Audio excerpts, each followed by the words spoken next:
tunaendelea na warsha ya utafiti wa miamba na hasa kwa ajili ya ujenzi wa mabwawa.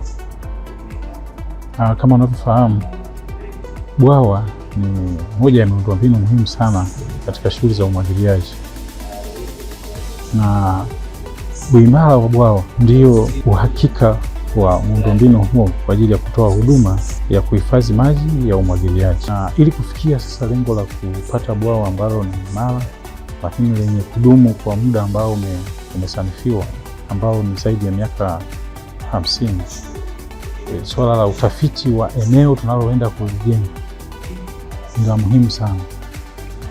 Moja ni kwamba kuwa na uhakika kwamba hapa panapojengwa ni mahali stahiki au panapostahili kujengwa miundombinu wa bwawa.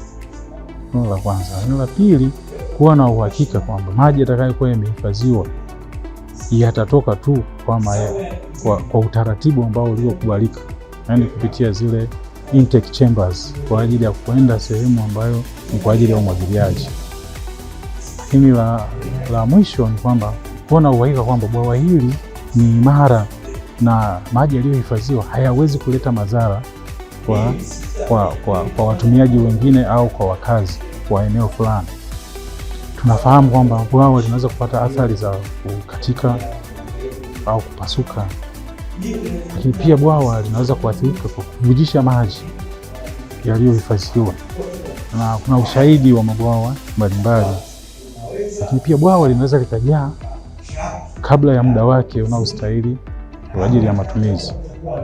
Sasa ili kuweza kuyafikia kutatua madhara yote haya yanaweza kujitokeza au risks za baadaye, ni lazima topiki hii ambayo ni ya utafiti wa miamba mahali ambapo bwawa litaanzia kujengwa umefanyika kwa kina na kwa uhakika. Kwa hiyo mafunzo yanayoendelea sasa au warsha hii inayoendelea sasa na wataalamu wetu inawezesha wahandisi wote ambao wanaenda sasa kwenye usanifu lakini pia kwenye usimamizi kuhakikisha wanazingatia vigezo hivi na maelekezo haya yanayoelekezwa hapa ili tuwe na uhakika na miundombinu hii tunayojenga kuwa imara.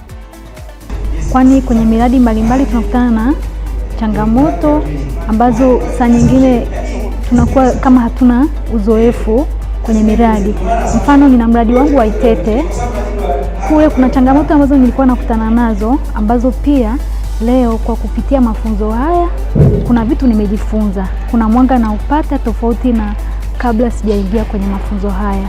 Miongoni mwa masomo ambayo yametuongezea knowledge kubwa ni somo la utafiti wa miamba. Kupitia somo hili tumeongeza weledi mkubwa katika kutambua aina za miamba, lakini pia katika testi mbalimbali ambazo zinafanyika kwa ajili ya kuhakikisha tunapata foundation nzuri ya miradi yetu ya mabwawa, lakini miradi mingine ya intake na mingineyo.